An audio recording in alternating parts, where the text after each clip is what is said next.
Hello दोस्तों, नमस्कार। Are के हिंदी स्टोरीज़ में आपका बहुत बहुत स्वागत है। आज की कहानी है भाभी, हमारे यहाँ ऐसा ही होता है। अगर कहानी अच्छी लगे तो कृपया चैनल को ज़रूर सब्सक्राइब करें व वीडियो को लाइक करें। तो चलिए शुरू करते हैं। निधि को शादी को 5 वर्ष हो चुके थे। सास, ससुर और पति नितिन के साथ उसने बेहतर सामंजस्य बैठा लिया था, लेकिन उसकी नकचढ़ी ननद निकिता अब भी मानती नहीं थी कि निधि उनके घर की परंपरा को निभा पा रही है। अक्सर निकिता किसी न किसी बात पर मुंह बनाकर बोल ही देती, भाभी हमारे यहाँ ऐसा ही होता है। उसकी यही बात निधि को चुभती थी। शुरू में अपने कमरे में जाकर रो लेती थी। कई बार नितिन को भी बताया तो उन्होंने भी यह कहकर टाल दिया, उसकी बात को दिल से मत लगाया करो। घर में सबसे छोटी है, सबकी प्यारी होने से थोड़ी मुंहफट हो गई है, अनसुना कर दिया करो। निधि को समझ नहीं आता कि कोई उसे कुछ कहता क्यों नहीं है। क्या उसे दूसरे घर नहीं जाना है? परंतु सब ऐसे ही चलता रहा। निधि ने बुरा मानना छोड़ा, ना ही निकिता ने उसके घर के रिवाज सिखाना। आज निधि का बेटा पहली बार अपने स्कूल जा रहा था। सभी ऐसे उत्साहित हैं जैसे कोई त्योहार हो। निधि ने उसे स्कूल यूनिफॉर्म पहनाकर तैयार कर दिया। उसके बाल कंघी कर रही थी, तभी निकिता कटोरी में कुछ लेकर आई और चम्मच से उसे खिलाने लगी। ध्रुव ना नुकुर कर रहा था। निधि ने भी बोल दिया, दीदी बच्चा है, नहीं मन है उसका, स्कूल से आकर खा लेगा। निकिता तुनक गई, भाभी हमारे यहाँ ऐसा ही होता है। जब कोई पहली बार घर से बाहर किसी काम के लिए जाता है, मीठा दही खाकर ही जाता है। निधि कुछ बोलती उससे पहले ही नितिन ने आकर ध्रुव को गोंद में उठा लिया और अपनी उंगली में लगाकर मीठा दही उसके होठों पर लगा दिया। स्कूल को लेट हो रहा है कहकर ध्रुव को लेकर चला गया। निधि अपने कमरे में चली गई। निकिता अब भी बोले जा रही थी, मैंने क्या गलत कर दिया? भाई तो अब सब कुछ भूल गए हैं। पहली बार ऑफिस गए थे तब भी मीठा दही मुझसे ही मांग कर खा कर गए थे। उनका बेटा मेरा भी तो भतीजा है, क्या मैं उसे दही नहीं खिला सकती? पापा जी ने उसे आवाज़ लगाई, तब जाकर वह चुप हुई। निधि इन घटनाओं से बहुत आहत होती थी, परंतु कोई हल नहीं निकाल पाती। संयोग से उसी दिन उसकी मम्मी का फ़ोन आया। उन्होंने बताया कि उसका भाई और भाभी विदेश से वापस आने वाले हैं। भाई विदेश में ही नौकरी करता था। उसने वहीं पर भारतीय मूल की एक लड़की से विवाह कर लिया था। शादी के बाद वो दोनों पहली बार घर वापस आ रहे थे। माँ चाहती थी कि पूरे रीति रिवाज के साथ नई बहू का स्वागत किया जाए, इसलिए उन्होंने निधि को घर पर बुलाया था। घर उसी शहर में था, इसलिए नितिन उसी दिन शाम को निधि को उसके घर छोड़ आया। अगले दिन भाई भाभी आ गए। दरवाजे पर उसके भाई विकास के साथ खड़ी लड़की को देखकर निधि दंग रह गई। उसने लाल रंग की साड़ी पहन रखी थी, सिर पर पल्लू ले रखा था और माथे पर लाल रंग की बड़ी सी बिंदी लगा रखी थी। किसी भी तरह से वह विदेशी लड़की नहीं दिख रही थी। मम्मी पापा तो उसकी एक झलक पर ही गदगद हो गए। निधि भी उससे प्रभावित हुए बिना नहीं रह पाई। विकास बोला, अरे भाई अब घर के अंदर भी तो आने दो, क्या बाहर ही खड़े रहोगे? निधि ने मुस्कुराकर दोनों को अंदर आने का इशारा किया। घर की देहरी के अंदर रंगोली बनाकर चावलों से भरा एक कलश रखा था। नई बहू ने पैर अंदर रखने से पहले उसे हाथ में उठा लिया। निधि तुरंत उसके हाथ कलश लेकर वापस उसी स्थान पर रखकर बोली, भाभी हमारे यहाँ कलश को पैर से गिराकर तब घर के अंदर प्रवेश करते हैं। नई बहू ने मुस्कुराकर वैसा ही किया और विकास के साथ अंदर आ गई। बाकी की रस्में पूरी करने के बाद सबने खाना खाया और निधि माँ के कमरे में सोने चली गई। माँ अभी बाहर ही थी, तभी भाभी कमरे में आई। निधि के इशारा करने पर उसके पास बैठ गई।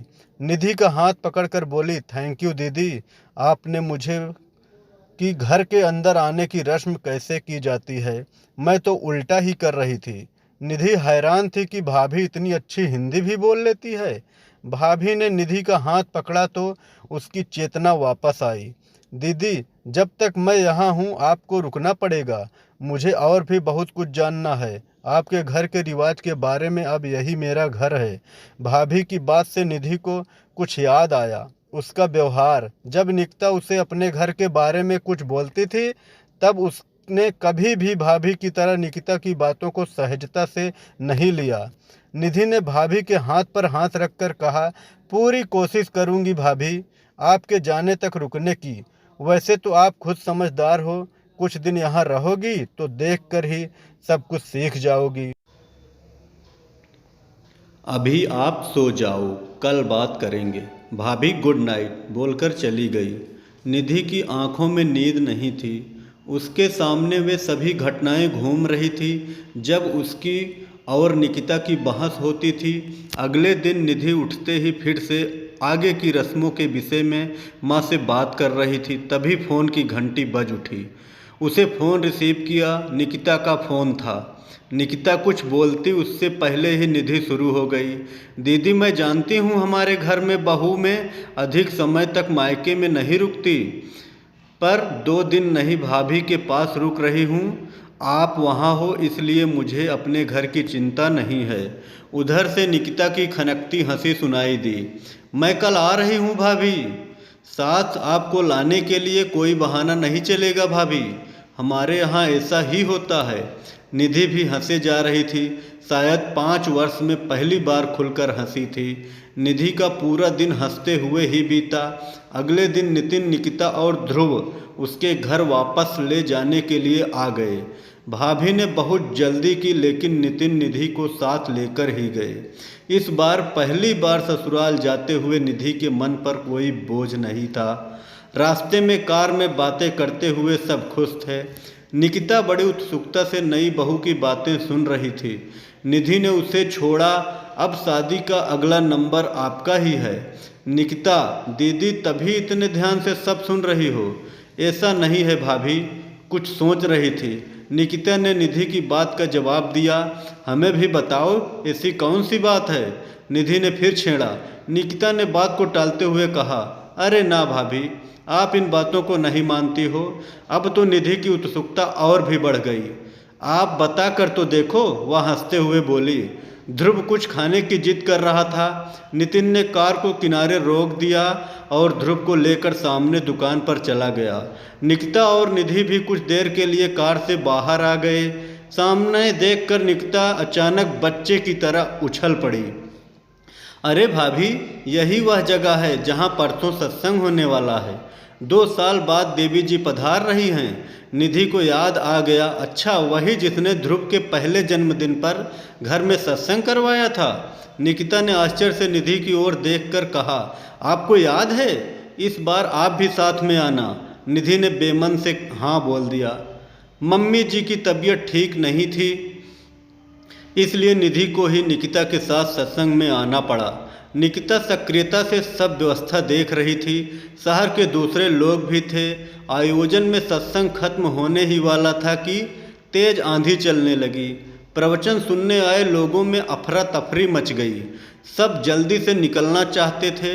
देखते देखते पंडाल पूरा खाली हो गया। आयोजक भी चले गए। नितिन कार लेकर बाहर ही खड़े थे, इसलिए निकिता और निधि भी कार में बैठकर घर आ गई। थोड़ी देर बाद ही पुलिस स्टेशन से फ़ोन आया कि औरतों के गहने और आदमियों के पर्स गायब हो गए। सुबह होते ही पुलिस स्टेशन बुलाया है। रात जैसे तैसे गुजरी। सुबह पुलिस स्टेशन में सभी आयोजक थे। निधि का नाम भी आयोजकों में था। पुलिस लगातार पूछताछ कर रही थी। उसका कहना था कि या तो देवी जी और उनके लोग या फिर आयोजक, दोनों में से कोई इस लूट में शामिल है। देवी जी कभी ऐसा नहीं कर सकती हैं। उन्होंने तो अपनी संपत्ति भी आश्रम को ही दे रखी है। निधि ऊंचे स्वर में बोली। पुलिस इंस्पेक्टर ने उसे शांत रहने की हिदायत देते हुए बताया कि देवी जी एक लंबी सजा काट चुकी औरत हैं। ठगी के केस में कई साल जेल में थी। जेल से छूटकर उसने भगवान के प्रवचन देकर ठगी शुरू कर दी थी। पुलिस को सूचना मिली थी, इसलिए सत्संग परिवार में पुलिसकर्मी साधारण कपड़े पहन घूम रहे थे। सारा सामान देवी जी के शिष्यों के पास से ही बरामद कर लिया गया। निकिता घर पहुंची तो मम्मी पापा की नज़रों का सामना नहीं कर पा रही थी। उसे सामान्य होने में कई दिन लगे। निधि पूरा समय उसके साथ थी और एक बदलाव महसूस कर रही थी कि निकिता अब बात बात पर बोलना भूल गई है कि भाभी हमारे यहाँ ऐसा ही होता है। कहानी कैसी लगी कमेंट में ज़रूर बताएं।